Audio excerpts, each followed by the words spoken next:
Welcome to Rainy Day Rabbit Holes, a uniquely Pacific Northwest podcast. I'm Shay. And I'm Jody. Let's fall down the rabbit hole. I forgot to take the one away.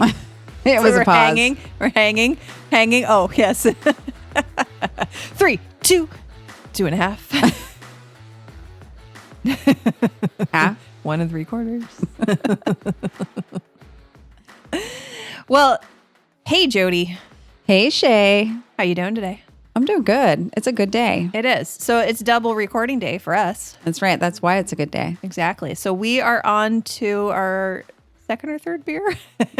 But we're sharing. We are sharing beers, but we are just trying a bunch. So right now we are not drinking a Northwest beer. It is called, what even is pumpkin spice? It is a milkshake IPA with pumpkin and spices from Evil Twin Brewing in Connecticut. Connecticut. We're going opposite coast here. I know. It's all right. It's pretty good. I like the can.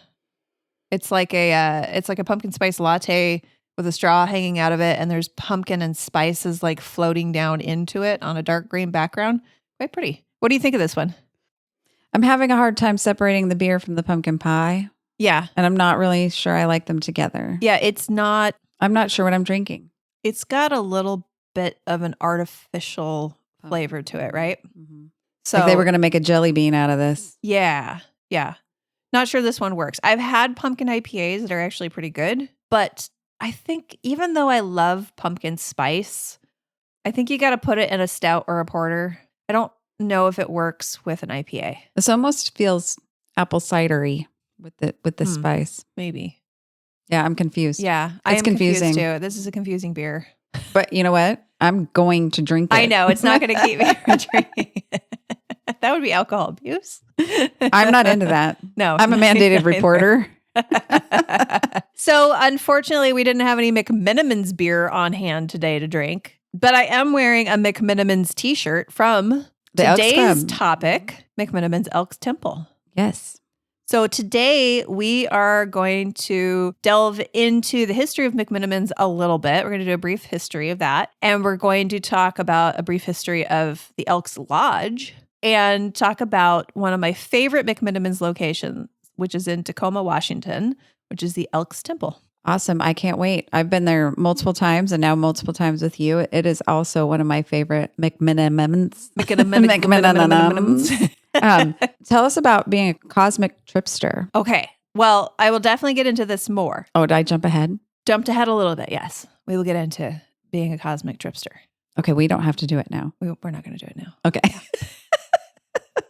So I'll ask you later. for those of you out there that are like, what the hell is McMenamins? McMenamins is a hotel and restaurant chain that is located in Oregon and Washington. And they have many dozens of locations. The exact number is somewhere in my notes. I'm going to guess 36. Oh, no.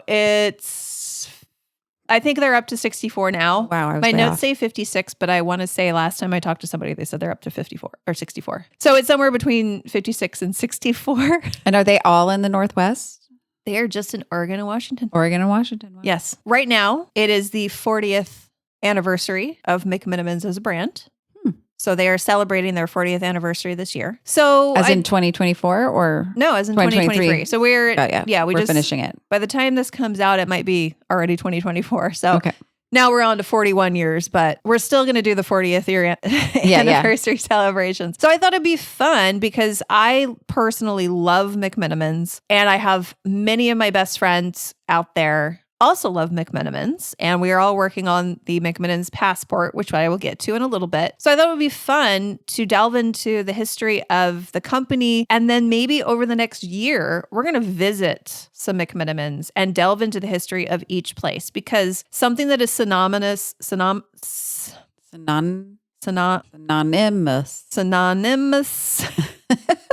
that goes hand in hand with McMenamins Yes.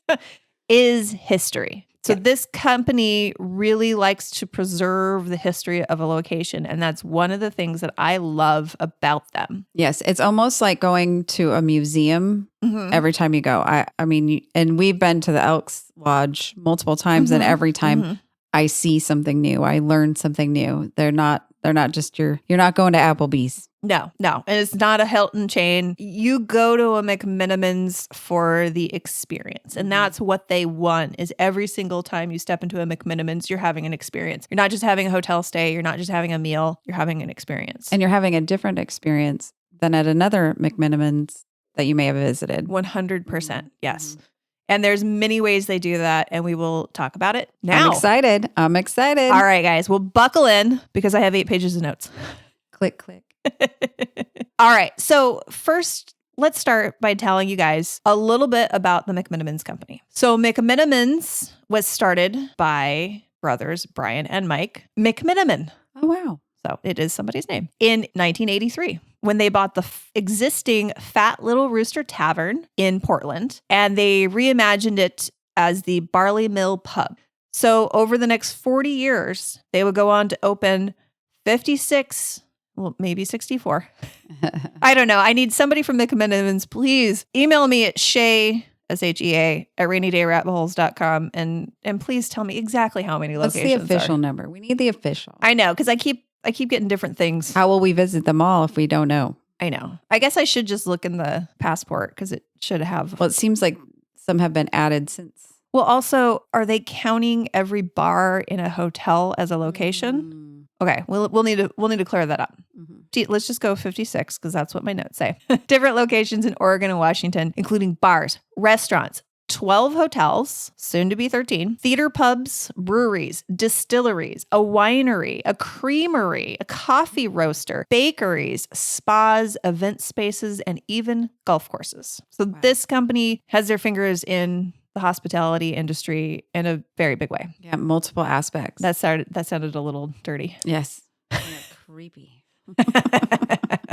So most of their locations are rehabilitated historic buildings. 20 of their locations are on the National Register of Historic Places, and historic preservation is integral to McMenamins. The company focuses on maintaining and resurrecting the history of each location, incorporating unique art and people to spotlight local heritage and figures. So they have a history department, and they employ dozens of artists.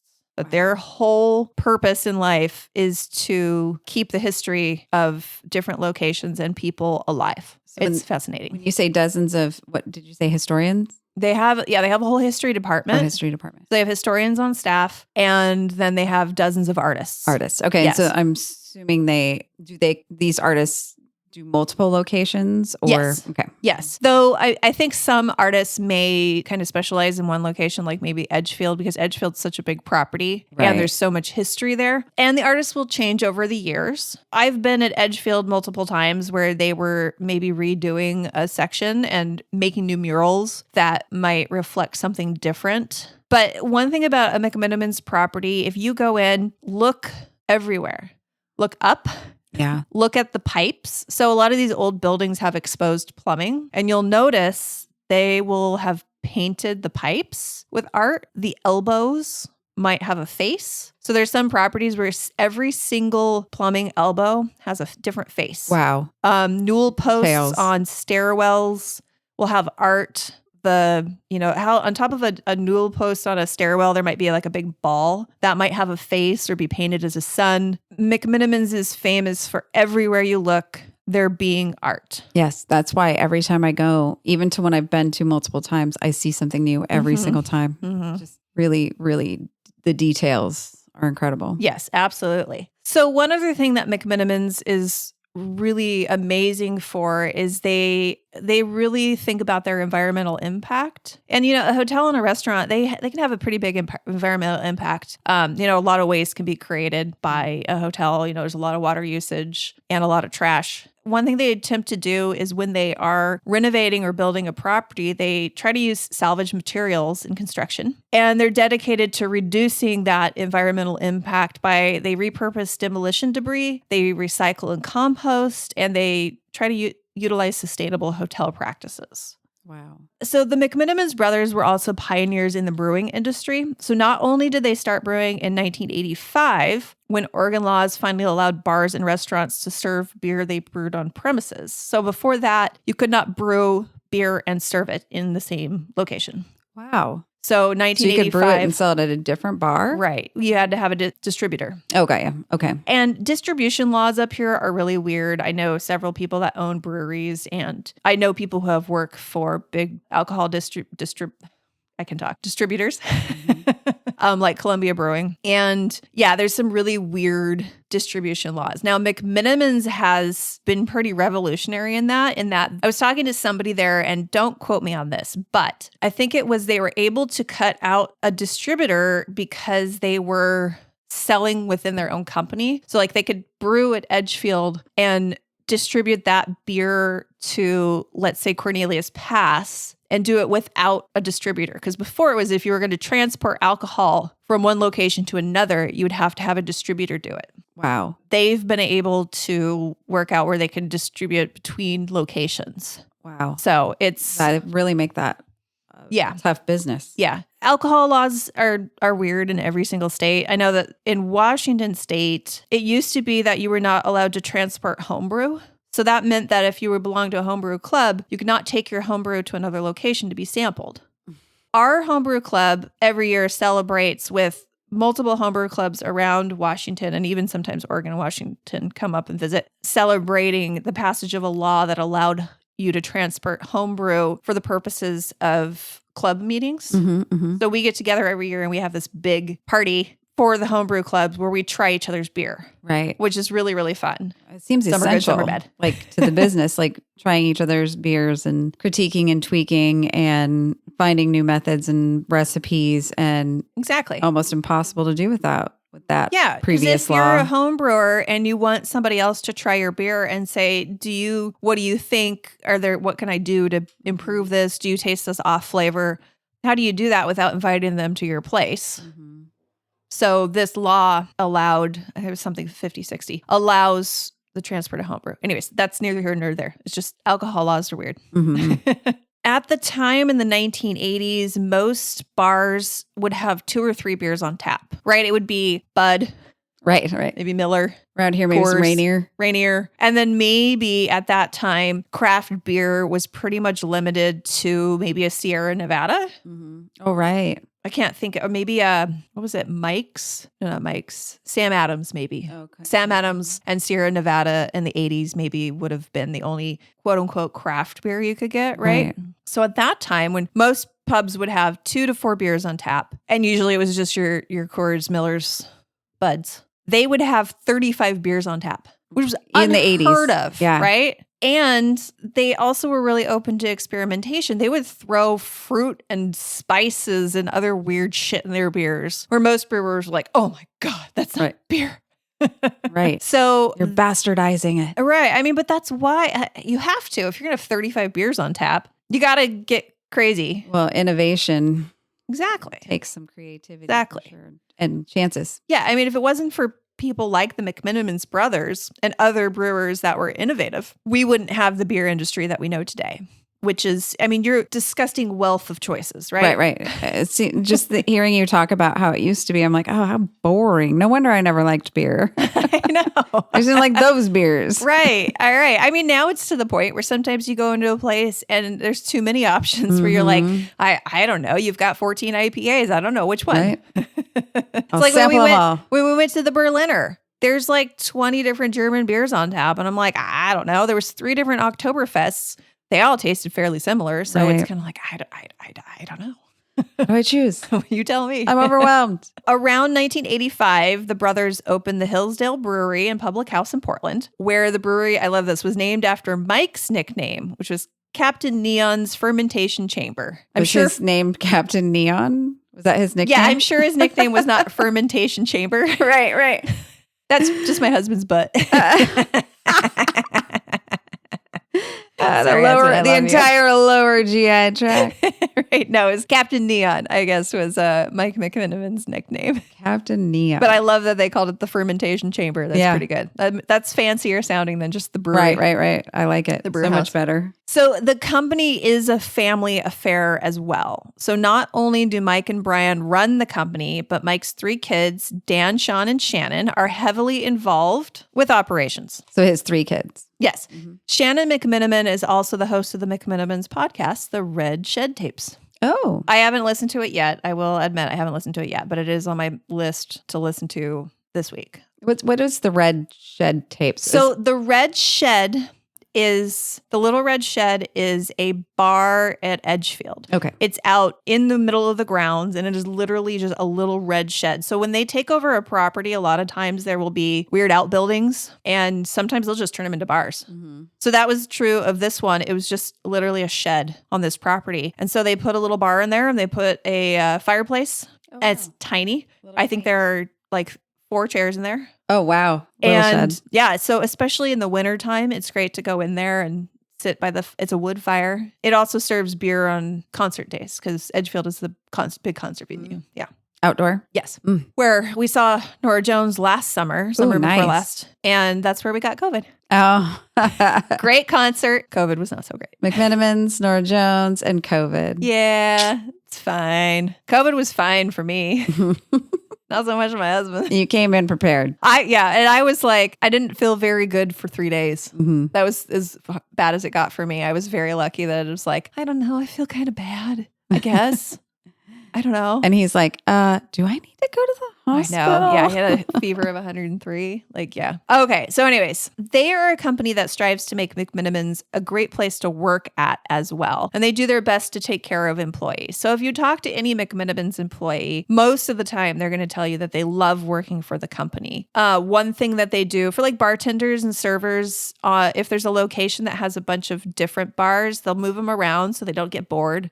So they'll be in different bars throughout the week. And then during the pandemic, they tried to keep as many of their employees on payroll as possible. But as you can imagine, it was tough for them. Right. They're a restaurant and hospitality company. Right. You were not allowed to stay at a hotel. Lockdown pretty much locks them out. Yeah, no, you couldn't have anybody inside. You couldn't actually go to a restaurant. You couldn't go to a hotel. So they tried doing takeout, which their model is not great for takeout. Their food is not takeout food. They weren't really set up for that, but they tried that. They expanded their retail online, so you could go and buy their beer online. And then they tried doing more outdoor dining. So that's a lot of their locations now have expanded outdoor dining areas with heaters because of the pandemic. Yeah. And they really did try to keep their employees on payroll as long as possible. Wow. But when you have 3,500 employees, that's tough. So that is a lot of employees. Yeah. I read that it was 3,500 before the pandemic. And then I think the number was halved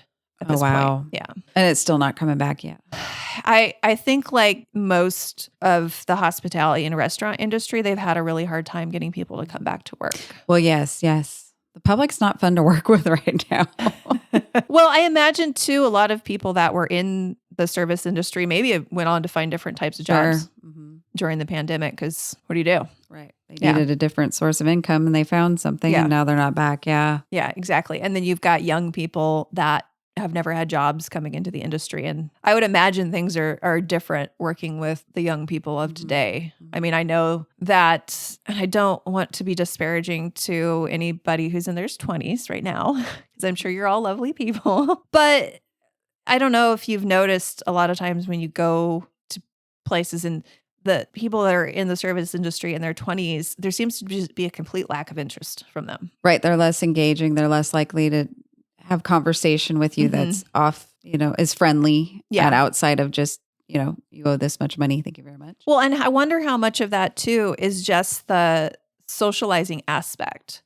A lot of kids in their 20s did not have the same kind of socialization that we did growing up. But I do remember going to work for the first time. I think it was Domino's Pizza, and I had to be taught those things. Are we not teaching it anymore? I didn't automatically answer the phone all bubbly. I was very focused on this is Domino's Pizza. You know what I mean? I had to be taught how to engage customers and be friendly and what customer service really is. It's not just, showing up and taking an order, whatever. Maybe that's just not being taught anymore either. I mean, maybe the people that are in charge of them are, maybe millennials that don't have as much of a social aspect as Gen Xers and so on and so forth. I think 20-year-olds, a lot of times they spend a lot of their life communicating through devices. Right. So the interpersonal communication face-to-face is a little bit lacking. I mean, I don't know. Yeah, could be. And I'm trying to think back when I was 20, and I feel like there's a moment in time where you realize what I would like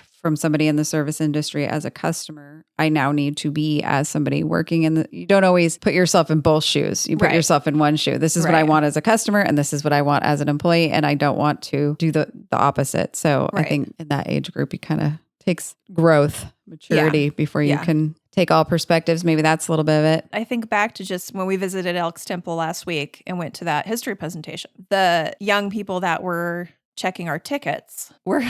I mean, it might make that brighter. Can you make that brighter? Oh my God. Brighter. But just the way she spoke to me she might as well have been a robot. I felt like I wanted to be like, well, I'll go fuck off and die now. Thank you very much. I mean, that's kind of the feeling I get. And that's not McMenamins' fault per se. I think it's just, is that what? It was like, okay, stupid old person, can you make this brighter? I know. I'm like, I'm only 44. Give me a break. Right.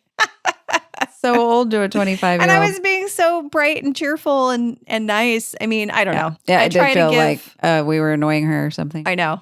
By doing her job. She's like, fine, I guess I'll scan your ticket. Anyway, as you asked before about being a cosmic tripster. Yes. Okay, here it is. So there is this passport program, and it has over 200,000 members. Oh, wow. So what it is at one of their locations, you buy a passport, and it looks just like a passport that you would use for travel. I keep it with my passport together, and I have to really open them and look at them. Imagine you're trying to leave on vacation and you whip out your McMenamins passport. I've done it. Inside that passport are pages corresponding to every single one of the locations. Now, because a lot of their locations are little bars and restaurants, they'll be grouped on one page, and they'll be grouped by geographic location. So there's Seattle. Seattle has 6 Arms, the one in Queen Anne, and then I think the one that's up in Mill Creek. That's lumped on that page, I believe. Or the Spar in Olympia, I do believe might be lumped onto the Chehalis one. I can't remember.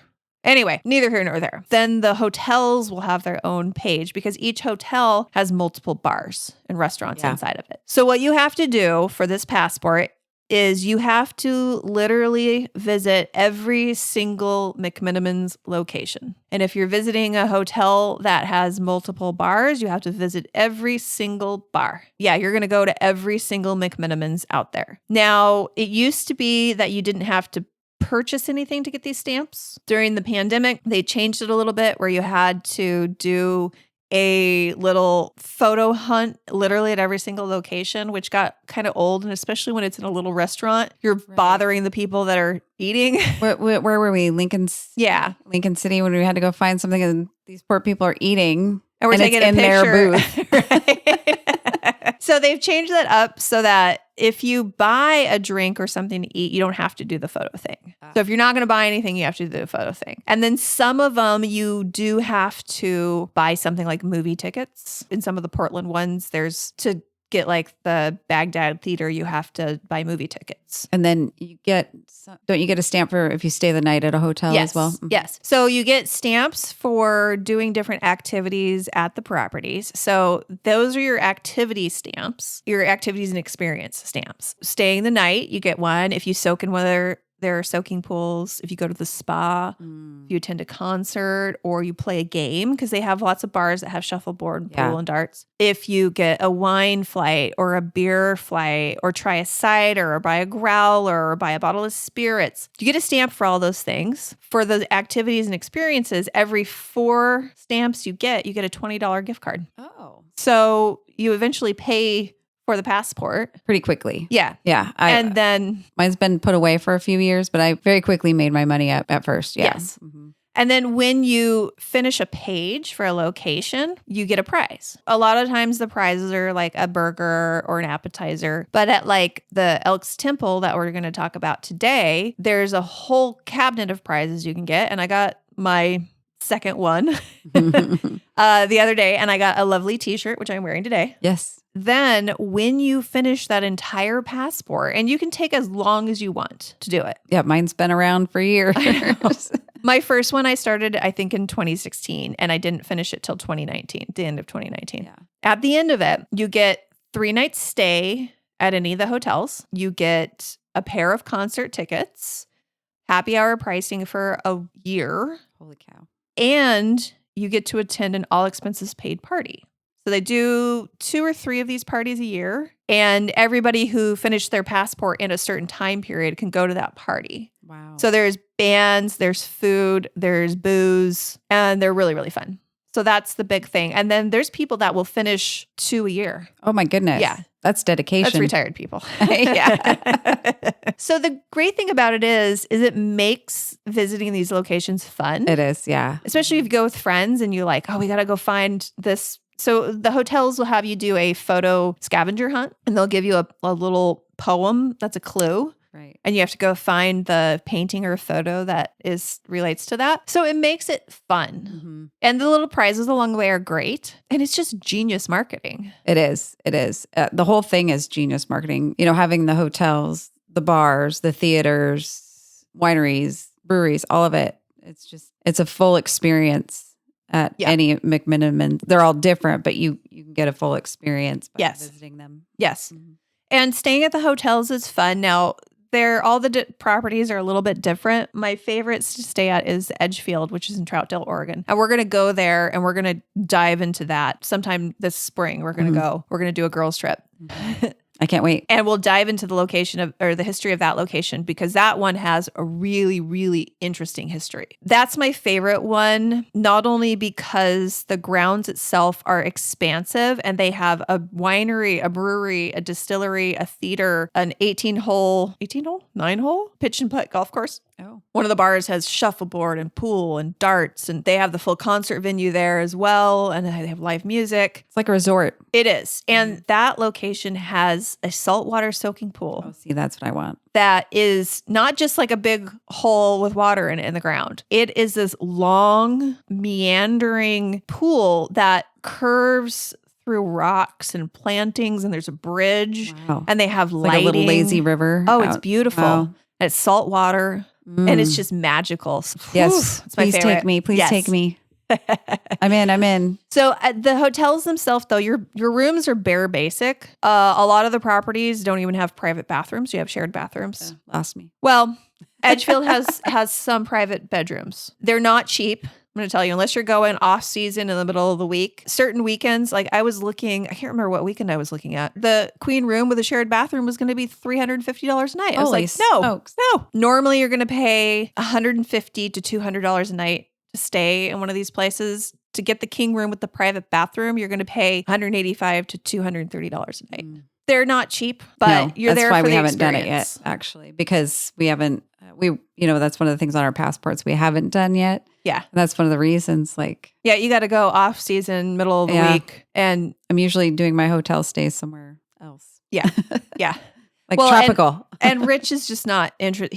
He's been there a couple of times and he's not interested in going back and spending the money. But I want to go back with girls. We get a bunch of girls in a room. Yep. They'd be fine. I'm in. Yeah. Anywho, that is the passport program. I'm working on my second passport right now, working on it with all my girlfriends and sometimes my husband. It's a fun adventure. It's a fun process. It's really great to go visit them all along the way.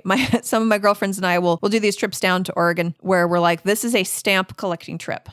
So what we were going to literally do all day long is drive around the suburbs of Portland and visit McMenamins and collect our stamps. On a mission. Exactly. Mm-hmm. And all my friends know me. They're like, Shay's going to plan it. We have a schedule. Do not mess this up, or you will hear from Shay. Is there something else you want to do? If you did not bring it up at the beginning of the planning, you did not get to do it. Dictator Shay. Exactly. You had better make sure if you bring it up in the beginning and you want to do it, you had better make sure it is in a geographic location and is going to work with the plan. It must fit in our triangle. Exactly. So I highly recommend the passport. It's a lot of fun. Get it for somebody as a gift. Even if they never fill it all the way out, take your dad or your mom or whatever to McMenamins and let them fill out like Elks Lodge. Yep. If you go there in an evening, you can get all of the stamps. They get a prize. It's fun. Yeah. I mean, how many stamps did we pick up just the other night? Like 4? Yeah. Just showing up and going to the different bars. Because we went to the history presentation. We got a history presentation stamp. We got a Spanish ballroom stamp. We got another one of your stamps, one of my stamps. The alibi, right? Or the vault. The vault, yeah. Yeah, the secret bar. Anyhow. I definitely have more stamps on that passport than other passport, my U.S. passport. Yeah. I've just got Mexico, Canada, and Japan. That's it. And it took me like twice to get one from Mexico. They don't always stamp it. Oh, I guess you have the to first time I was like, I have waited Did we get all stamps? my life. Did we get stamps in Canada? I feel like we never saw a person. Well, I mean, you guys did. We're not going to talk about that. God, I don't recall if we got a stamp or not. And at the end of it, were you like, hey, thanks for letting us go, but I didn't get a stamp. Each McMenamins property has a story, which is reflected in the artwork around the location. That's one of the things that makes visiting a McMenamins so much fun, interesting, and rewarding. Like we said, over the next year or so, we are going to highlight my favorite and Jody's favorite, because she hasn't been to them all, so she doesn't know what her favorites are yet. Very, very local ones. Yes. So I now get to be the McMenamins tour guide, which is fun for me. You know, I love being a tour guide. So we're going to visit these places and we're going to delve into the history of these locations on the podcast. Of course, I mean, that means we're going to have to suffer through multiple road trips. Untold pints of beer. Untold pints of beer. An embarrassing amount of Cajun tots. Oh, yeah. I forgot about those. But for you guys, Jody and I will take one for the team. I will suffer through some appetizers and beer flights. Exactly. Let's take a quick break. Sure. All right, back from the break.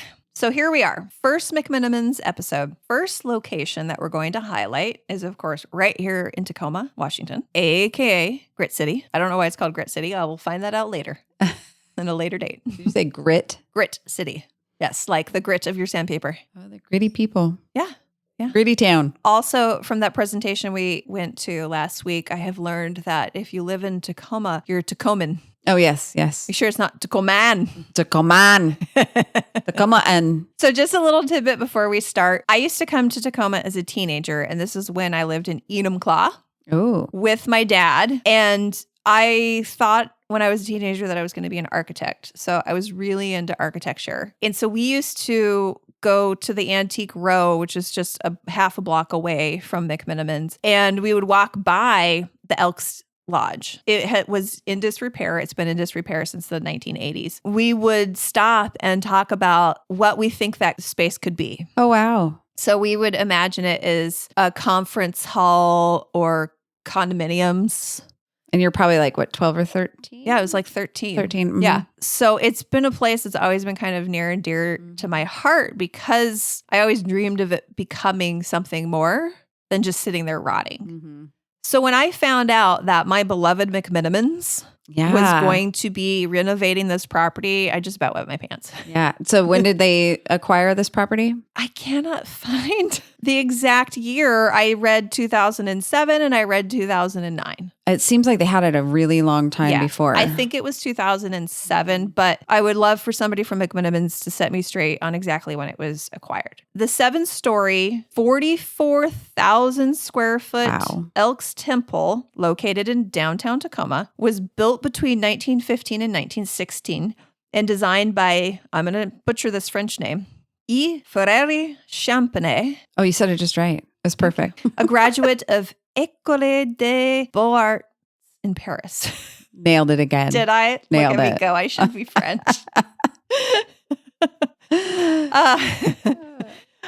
It was home to the fraternal organization of the Elks Lodge. Now, the Elks, or as they are known, the BPOE. What do you think BPOE stands for? I did not know until I researched it. I was trying to figure it out. I was like, okay, brotherhood, sure. What's blood P pressure of experience? I don't know. The Brotherhood of Perpetual Organization Excellence. Oh, excellence. Is that right? No. Okay, that was your guess. It's not even brotherhood. I thought it would be brotherhood, but it's not blood pressure. Benevolent and Protective Order of Elks. Oh, which I should have guessed.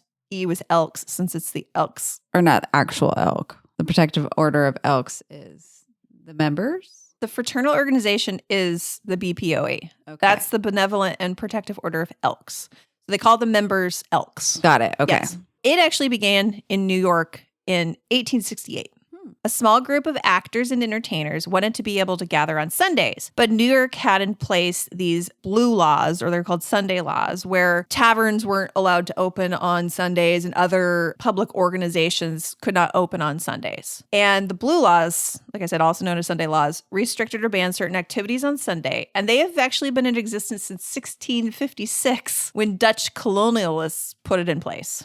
Did you say, are they still in existence? Okay, this was interesting. The law that said that you could not serve or sell alcohol on Sunday was actually repealed in 1976, but certain parts of the law remained in effect until literally this October of 2023. Oh, wow. Where it was until then that you could not open a liquor store until noon and you could not sell alcohol in a bar until 10 a.m. But the Buffalo Bills participated in an international game that was in London.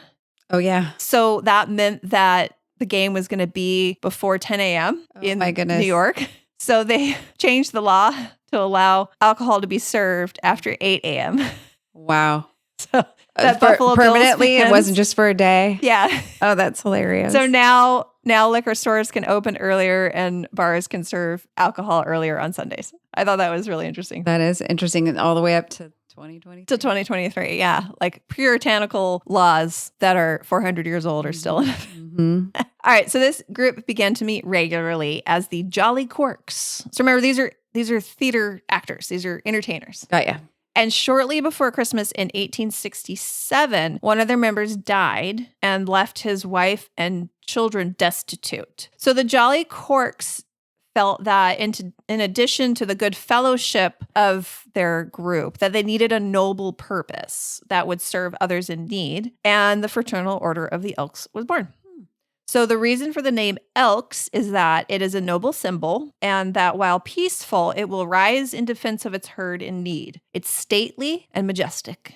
And also keen in perception, whatever that means. Makes much more sense now. I've always wondered, why an elk? What is that? So the principles of the BPOE became charity, justice, brotherly love, and fidelity. Wow. They have run and contributed more than $500 million towards charitable organizations. I had no idea. Yeah. It's mainly, it's a fraternal organization, but they do a lot of charitable good works. So fun fact, the animal that was also favored by the group as a mascot was the buffalo, but they were outnumbered by 1 vote.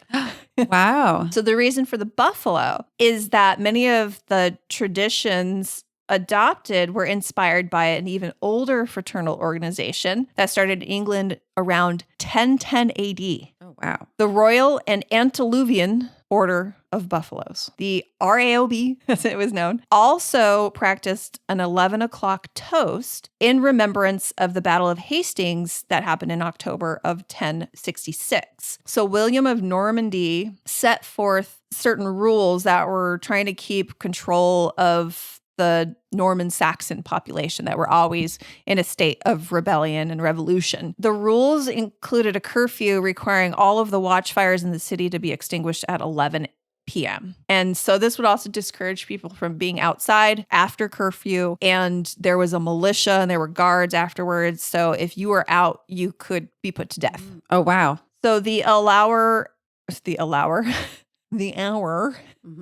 of 11 p.m. quickly acquired a somber meaning and became the synonym throughout Europe for someone on his deathbed or about to go into battle. This is where we come up with the 11th hour. Ah. So such as his family gathered around his bed at the 11th hour.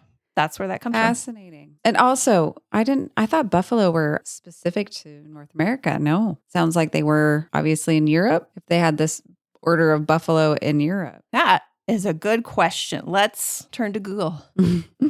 Our friend Google. There are European bison. Wow. I don't know where I came up with that in my brain. See, I learned something every day. Yes. During late antiquity and Middle Ages, they became extinct. So that is 1010. Partially true. Middle Ages. Kind of actually, it's early Middle Ages. So they were extinct there by the time they come over to America. Yes. Now we know. The more you know. Thank you. So the official 11 o'clock toast for the Elks didn't actually come about until the early 1900s, although they had been doing some form of it for, a couple of decades. At every BPOE meeting at the strike of 11, The toast is recited to remember absent members. So it's quite nice. No, and it was absent brothers. And since now the BPOE does allow women, now it's absent members. So the Elks Clubs are still active. Yes. And still active everywhere. Yeah. Wow. You probably know someone who's an elk and you just don't know. Just didn't know. Yep. So there's Eagles Clubs, there's the Masons, Freemasons, right? Elks. Elks. I'm sure there's something else. Probably. Yeah. I don't know. Too elite for me. Exactly. So the Elks traditions are similar to the Masonic fraternity. So only men at one point were allowed to join. So that has loosened up a bit in the last 30 years or so. There is an altar with a Bible in every lodge. An exalted ruler governs each Elks lodge as the worshipful master does in a Masonic lodge. I've learned a little bit about the Ku Klux Klan in the last couple of weeks too, and they have a lot of the same language, so it's a little uncomfortable. Oh, another group. They have the Grand Dragon. Right. But still, it's these like grand, exalted, a little uncomfortable, but okay. But they're okay. We're going to say the Elks are okay. Yeah, they sound... As far as what I've found, I'm sure there's probably bad apples like there is in every organization, but they sound like they're mostly interested in like... positivity and altruism. It's a club that does charitable things, and that's fine. It's probably healthy. It's good for men to get out of the house. Absolutely. The officers will wear tuxedos during rituals. I love that. I like dressing up. So fancy. I'm into that. With a purple velvet collar. Ooh, that's like royalty. I know. I'm into this. Let's start our own lodge. It'll just be the ladies we know, but we'll dress up. I've got things going through my brain right now. There is purple velvet for us as well. Awesome. So initiation rituals were full of pomp, circumstance, and because, remember, this was founded by theater nerds, trickery and horseplay. Nothing was super serious. They would blindfold the initiates, and then they would make them wear these shoes that would make them walk like they were drunk. Oh my gosh, that's hilarious. They would make them walk over what they would call broken glass, but it was just eggshells, so it'd freak them out. Oh, because they were... And they would then, because remember, they're blindfolded, they would say that they were going to shave them, but they would just use a dull knife and scrape it on them, so they thought they were being shaved. Oh my gosh. And then they would frighten them by discharging guns that were loaded with blanks. So they got serious pranksters. Famous Elks were Warren G. Harding, Franklin D. Roosevelt, Harry S. Truman, John F. Kennedy, Gerald Ford, and on and on and on and on. Wow. There was a version of the BPOE that was founded by women, and they called themselves the Does. It was like a female deer. And it appears that as of 1995, the word male was removed from membership requirements. So now women could be full Elks members. Yeah. So the Washington State Elks Association was founded in 1905. And for a while, the Elks Lodge in Tacoma had the highest membership of any lodge in the entire country. So they had a lot of dues coming in. So that's why they could afford to build such a grand place as the Elks Temple. Right. Or the Elks Lodge. So you said 14,000 square feet. Is that right? 44. Not even over close. 44,000 square feet. 7 stories. What did they need all that space for when they were in Elk? What they need space for is it's an entertainment place. Right. Theater for sure. Yeah. So they have a theater. They have, so I've seen pictures of inside of the Elks Lodge back when it was still being used by the Elks. There was a room with dozens of pool tables. They would have a bar, big gathering places. They had a ballroom. They had the theater. So that's one of the reasons. And, it was like go big or go home. Yeah, definitely. So also interesting. So the Spanish steps, which are right next door to it, are these beautiful white ornate steps that was styled after the Spanish steps in Rome. And it's also one of the only stair walks in Tacoma that connects 2 streets. Oh, wow. Yeah. I didn't even recognize that it did that in the first place. Wow. That location was important because that's where the Pacific Railroad would come to. Mm-hmm. So that fell out of use in the 1950s and kind of went downhill. But now there's preservation societies that are trying to help preserve a lot of this history in Tacoma. I appreciate that because I would never have known these things. And like the event we went to on Wednesday, just learned so many amazing things, and you just learn to love your city more. Yes, absolutely. I mean, I don't live in Tacoma, but that's my nearest big city. Yes. And I don't feel that kinship with Seattle, even though I lived in Seattle for 10 years. Mm-hmm. But I feel it for Tacoma for some reason. I think it's more personable. Yeah, it is. I think it is for sure. It's a more approachable city. Maybe when we were driving there before, I was like, This time on a Wednesday night, Seattle would be bonkers to drive in, and Tacoma was just like fine. Mm-hmm. I accidentally turned down a one-way road. Oh, yeah. Without realizing it. And there were no cars on it. So I just immediately pulled into a parking lot and turned around. I realized my mistake. Yes. And I was like, oh, that's why that person was honking at me. Derp, derp, derp, derp. We've all done it. Not me. So right after the Second World War in 1947, the building and the Spanish Steps were repainted. And they also decided to do some remodeling, which this episode wasn't going to ruin anything for anybody or shit on anybody, but I'm going to shit on the people that just made this decision. Mm-hmm. They put a drop ceiling in the ballroom, which covered up all of that ornate plasterwork. Oh, it's gorgeous too. So we saw some pictures when we were there of what it looked like when they put the drop ceiling in, and it was any public building that had an acoustic drop ceiling in it. It was hideous. It was horrible. It made it smaller and ordinary, and this is no ordinary space. So that was just bizarre. Yeah. So that's what I'm going to shit on right now is people who've decided that covering up ornate original plasterwork with a drop ceiling is a good idea. Fuck you guys. Yeah. Useless. Yes. Useless. God damn it. There's a crime against architecture. We are mandated reporters. That's right. I will report you for your drop ceiling. So look, if you are listening right now in a building that's a drop ceiling and there's some beautiful architecture being covered up by that, you had better hide. We will find you. We'll find you. Shay will find you. Fuck up your drop ceiling. Shay will find you. Remember, she is an appraiser. She has access to files. I know. I can look at your records, buddy. I'm going to find you and I'm going to come with a big broomstick and I'm going to pop the tiles out of your drop ceiling. And just call her Karen. Crimes Against Architecture. A series by Karen. Thank you. Stop. I might get my clothing from Costco, but I'm not Karen. Karen Shay. No. As you can see, by the 1950s, the sensibilities of the time considered that beautiful 1916 building to be outdated. So the exalted ruler of the time, his name was Big John, air quotes, Anderson, a building contractor. And I'm wondering if that's any relationship to the Anderson construction company that did the work on the Elks Lodge, which we haven't quite gotten there yet. He also was the mayor of Tacoma for most of the 1950s. Oh, wow. So he really was the one who was instrumental in moving the Elks out of that building. He thought it was totally outdated. He thought City Hall, which is across the street from the Elks Temple, was outdated. So he used his influence to build a new county city building. And then also a new Elks Lodge was built that was 76,000 square feet. Because they needed more space. And it is a monstrosity of 1960s architecture, I will tell you. Ugh.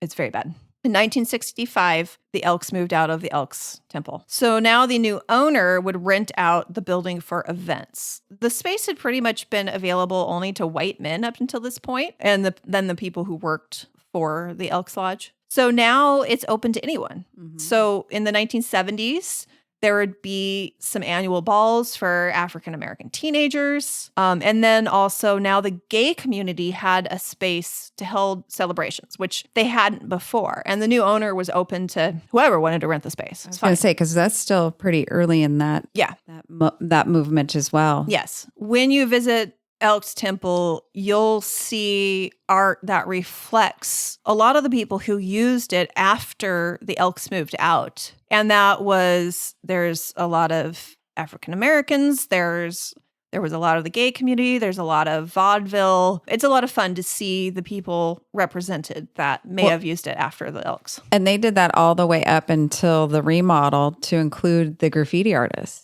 Yes. That they actually have kept some of that art and highlighted the artists. Right. So in 1986, that owner passed away, and it has been vacant ever since until McMenamins came across. Like 30 years? 20 years? 1986, construction started in 2017. Oh, wow. Yeah. So as often happens in large vacant spaces, it became a place for people to sneak in and play. So there was a big swimming pool in there, and that empty swimming pool became a favorite place for skateboarders. Oh, yeah. So including my brother in the 1990s. Oh, yes. So my brother has been in the Elks when it was, and the statute of limitation on breaking and entering is way past now. So thank goodness, because I'm a mandated reporter. You keep saying that. I know. And also graffiti artists would go in there and practice their arts. So there was just stunning graffiti throughout this place. So in fact, my brother was telling me he would sneak in and he's climbed to the roof and there were still big old curtains in there. And he took one of the curtain rings and he says he has it somewhere. He's like, I'll give it to you and you can present it to the history department. That'd be awesome. Sweet. So, however, as people vandalized the building and destroyed much of the beautiful interior, it was in danger of being demolished because that's a big property and an expensive building to renovate. The mayor of Tacoma was fighting really hard to keep it from being torn down. And in 2003, was able to get it onto the Washington Trust for Historic Preservation has a list as a most endangered place. So it got put on that list in hopes to try to keep it from being torn down. Then the mayor met Brian and Mike McMenamin and hope started to blossom for this once grand building. So they bought it either in 2007 or 2009. I don't know which. But due to the recession, their plans were delayed by 10 years. Sure, yeah. So construction finally began in 2017, and it was the Anderson Construction Company. Though I think it's different because it's spelled different than the Exalted Ruler last name. Popular name. In fact, it was the creators of, or the original, the people who started REI are Andersons as well. So that must be a very popular name. Yes. Well, it's probably a European last name, right? Which there was a lot of Europeans that came into Tacoma in the late 1800s, which I will get into. I'm going to do a whole thing on Tacoma because it has a rich, rich history. One fact that I found pretty interesting is when they were bringing in artists, and one of the artists that they brought in was like, I actually used to break in here in the 1990s and tag the place. So one of the graffiti artists that was tagging the place in the 90s was one of the artists that they hired. And they did not know that when they hired him either. Oh, wow. Yeah. It was completely a surprise. Yeah, surprise them. So he's responsible for a lot of the art in the building that pays homage to the graffiti artists. And then room 201 features his art. So if you want to see the graffiti room, it's room 201. So one thing I really like about McMenamins is through their art, they tell a story of diversity, even in a place that was historically dominated by white middle class and upper class men. So much of the work in the building reflects a person or a group of people that are connected to the building, the land, or the neighborhood. Room 612 is named for the Puyallup people. This is the Puyallup tribe. Puyallup and Nisqually tribes were in this area. Room 204 is named for Leah McMillan, who became the lodge's first member of color. There is art literally everywhere you turn, telling the story of people like Loom May, a Chinese merchant in Tacoma, who recalled what happened with the expulsion of the Chinese people during that Chinese Exclusion Act of 1882, or showing the hilarious antics of the vaudeville groups that would stage performances in the Spanish ballroom. So anytime you go to McMenamins, stay and look at the art. It tells a story. Yeah, it's actually so amazing to just walk around and see the very different genres of art, media type, and then the history behind it all. They do a really great job of bringing it all together. Yeah, they do. I mean, they've got an army of artists and historians on hand. It's definitely like a museum and a meal. Yes, 100%. Again, every article I read seems to have different numbers for the building as far as like how many rooms it has and stuff like that. But I'm going to go with the information on the Anderson Construction Company site because they're the ones who actually did the renovation. So I figured they probably have they know how many rooms they renovated. So the hotel has 45 rooms as event spaces, like hotel rooms, event spaces, a ballroom / theater, a full brewery, gardens, 5 bars, and even an underground speakeasy. Cost to get this gorgeous gal back to full glory? What do you guess? Oh gosh, I'm going to go with $45 million. That's a fairly good guess. It was $34.5 million. Oh. So the exterior is a gleaming white with a majestic elk with curling custom iron antlers watching over the entrance. Was it always white? Did they just, I believe repaint it white? I believe so, yeah.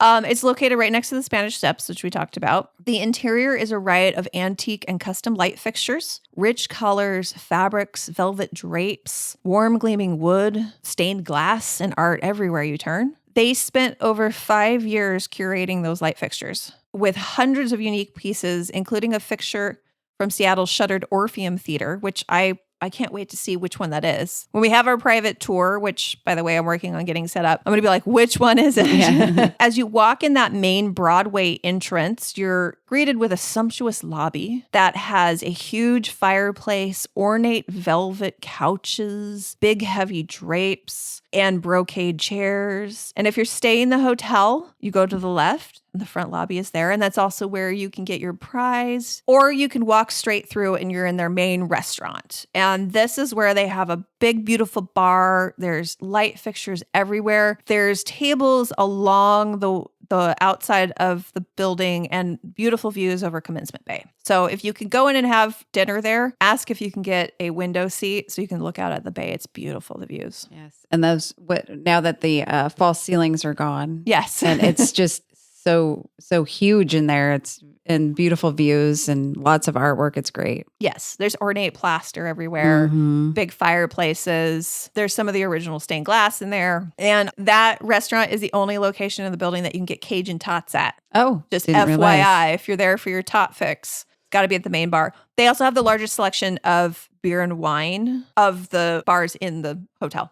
Now, how many bars are in the Elks? There's 5. 5, yeah. Yeah. One of the things I love about McMenamins too is you have the freedom to take your drink for a walk.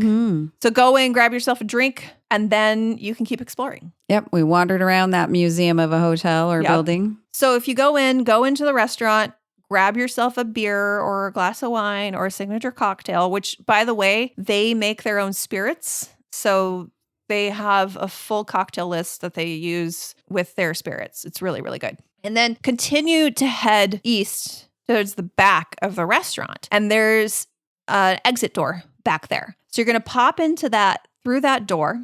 Then you're going to keep going up. So that staircase is the only staircase that will take you to the 5th floor. Now, the 5th floor is really interesting because they had fully intended the 5th floor to be a full floor, but due to some construction restraints and some budget restraints, they had to scrap those plans. So the 5th floor is literally a 12 by 15 foot space with some art, and then it just keeps going up. So it's basically like a stair landing. And that is the entire 5th floor. That makes sense. Because I felt like it was just like, is this not open? What's happening here? Yeah, that's the 5th floor. I get it. Okay. So then you keep going up and you're on the 6th floor, and that's where the hotel rooms are. That's where most of them are. And then the 7th floor is actually split because the 6th floor, the middle of it goes all the way to the roof of the building where there's a big medallion and it's open there. And then the 7th floor is split on either side of that, but it's just rooms. So there's not really much for you to see there, but explore the halls of the hotel portion of it because there's so much good art there. Yeah. It's really great. It's another beautiful space. Really nicely done. Yes, absolutely. Really, really good art up there. So wander around the halls, take a look. It's cool. So the rooms are actually in the middle of this floor. So the windows just look out into the hall. Yeah. It's very interesting. Yeah. So then, not sure how I'd feel about those middle rooms. I know you can't ever have it open because without a window. Yeah, the window is into the hall and people are wandering around. But when you don't have a window to the outside, it's not good for your noggin. People start to go crazy. In a hospital, it's against the law to keep somebody in a room without a window to the outside more than 24 hours. Oh, interesting. For that reason. Huh, cool. Although you're not really trapped at McMenamins, so you're okay. You will see daylight, but if you don't have access to daylight and a window, you can get a little loopy. Yeah, for sure. So you're going to head west towards Broadway from here, and then you're going to grab the elevator, and you're going to take it to the bottom. So you get all the way down as far as you can go. Get out of the elevator, and you're going to be in front of the Old Hangout, which is a tiki-themed bar. It's very cool. There is a water feature in there. There's a waterfall and a pool. It's just got cool vibe. You can get a signature tiki drink there, which, fun fact, when they first opened, they would serve those signature tiki drinks in these really cool tiki mugs. And then people kept stealing them. Sounds like something I'd do. So now you get your tiki drink in just a regular glass. Bummer. Sorry. That's why we can't have nice things. I know at this point, after you've wandered around, you've drank your first drink. So you need another drink. So get a tiki drink. hang out by the waterfall for a bit. And then you're going to walk through the doors on the east side of the bar and turn left because now you're in the lower lobby. You'll turn left and that's where you're going to find the bottle shop. You got to get another stamp here, by the way, if you're working on your passport. The bottle shop also has beers and cider on tap, so you can get yourself another drink if you didn't in the main bar. Sometimes they also have beers there that you can't get anywhere else. That's also where you can buy bottles of alcohol, wine, beer, sweatshirts, goodies for the home. And if you've had a couple drinks by now, your credit card is lubricated and it'll slide out of your wallet a lot easier. Right. You can even get like little portable kegs in there. Good place to shop for people for Christmas or yourself. That as well. Yes. So you got the old bottle or the bottle shop, and then you're going to head back through the old hangout. And you can either take the elevator to the next floor up, or you can take the stairs. And I always recommend taking the stairs because they put art and photographs in their stairs as well, their stairwells. So you can get a little more history along the way. So you're going to go up to the next floor. Oh, actually, no, I lied. If you finish your drink, this is what you're going to do. You're going to head out of those doors on the ground floor that head out to the street. You're going to turn right, and at the edge of the building, you're going to turn right, and you're going to go up the Spanish steps to the Spanish bar. And this is also where you enter the Spanish ballroom. So if you're seeing a show or attending a history presentation, you go through the Spanish bar to get there. So you can go up the Spanish steps to the Spanish bar, and then from there, you can head into the elevator lobby. And this is where I want you to start looking for the secret bar. So you're going to start pushing on wall panels. Just randomly push on the wall, lean on the wall. I don't know, look casual while you do it. Is it on this floor? I don't know. I'm not going to tell you. So you either find it on this floor or you head up to the next floor and find it. So whatever floor it's on, I don't know. If you do find it, you're going to find yourself in this dark hallway with black light and crazy graffiti art everywhere. And then you're going to find the vault, which is their little speakeasy bar, which is a very cute, cozy, dark little bar. Signature cocktails here as well. And then also don't forget to, on the other side of the bar, there's a door at the end of that hall. You're going to head through there and there's all these doorknobs and you're just going to open doors, and you'll find some fun little art surprises. If it's on that floor, you've explored it, you're going to just go back to the elevator lobby. You're going to head up the stairs or the elevator to the next floor, or maybe it's on the third floor. I don't know. On the third floor, you've got Doc's Bar, which is their little sports bar. That's where you can play pool or shuffleboard, watch games, that sort of thing. And then back up, fourth floor, you're back into the main lobby. That's basically your tour of the whole temple. It's a great place. I can't recommend it enough. Especially the fact that you get to get up and wander around and explore. That's not normal when you go out to dinner or even to a bar. To be in the same restaurant, well, I guess at the same restaurant, but still wander around to very different bars, different bars. The Tiki Lounge, you walk in and you're like, whoa, did I just go on vacation? Am I in Hawaii? Yeah. What was happening? It feels like something out of an Indiana Jones movie. Yes, exactly. And then you 100%. Go into the vault and I'm like, did we just enter somebody's living room? Well, it's very like small being and back quaint. in the 1920s in that bar. Yeah. It's and really you're all cool. in the same business right there. You're in the same building, but yet you're getting all these different experiences from the same place. Yeah. And one tab. Well, no, you'd have to have more than one tab. Yeah, you have more than one tab. It's, the fact you can carry your beer around and take your beer for a walk. Same thing if you go to Edgefield. Now, I did find this out last time I went. To walk around with a beverage, it has to be a beverage you bought there. You cannot pour yourself a drink in your room and walk around. Now, they'd have to know that, right? But you can't open up a can of White Claw and wander around. Pour your White Claw into a glass and wander around so they don't know. One that looks like theirs. It's a violation of their liquor license. Yeah. To have outside alcohol that's not in your room. That makes sense. So I learned that. So just be aware of that. But Edgefield is great because it's a huge property. You're wandering around outside. So you can wander from the hotel all the way up the hill to the distillery drinking a beer. Yeah, I'm looking forward to it. I've not been there. I'm pretty excited. You're going to love it. It's going to be great. Let's finish with the Elk's 11 o'clock toast. Oh, yes. I'll read it out to you. You have heard the tolling of 11 strokes.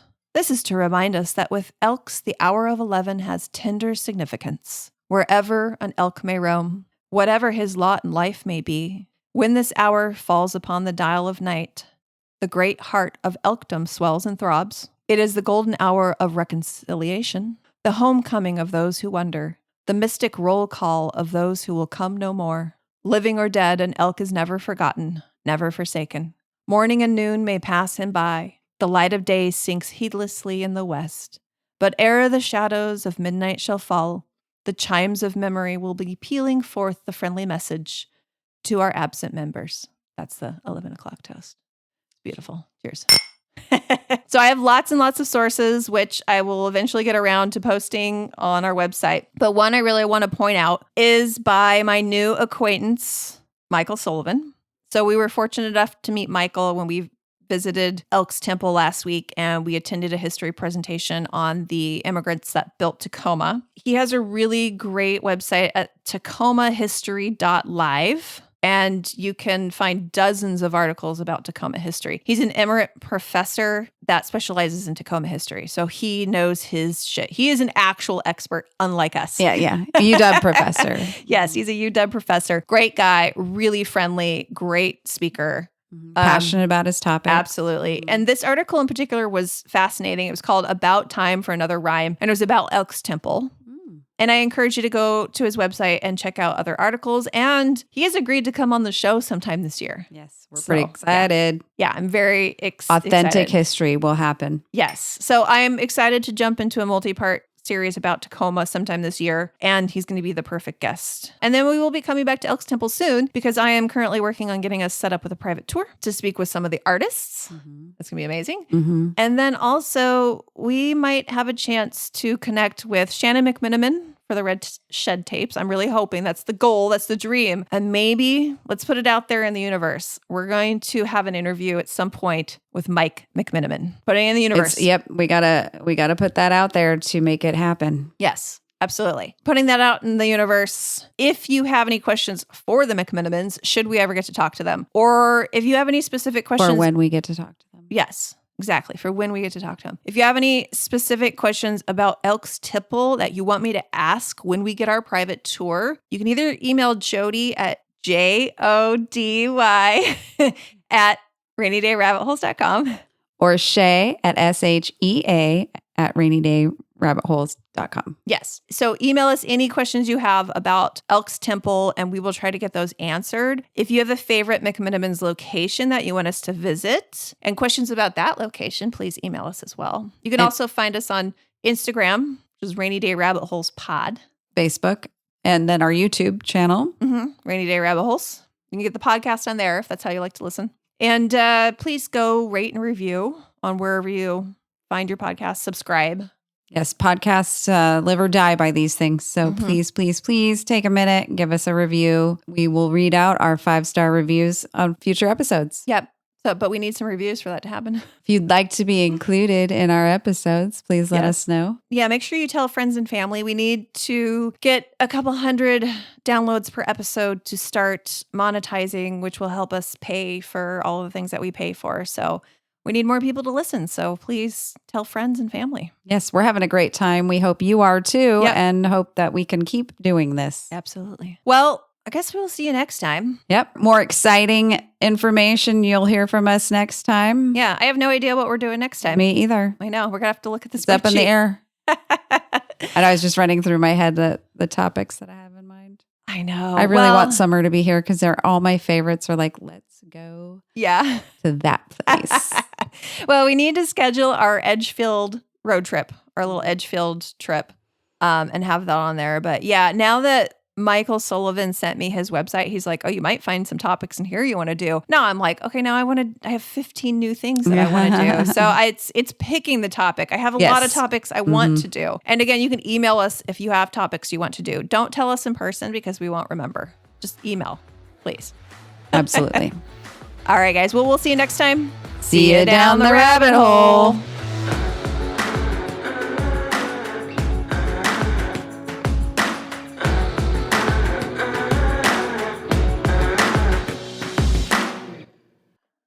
Bum, bum, bum.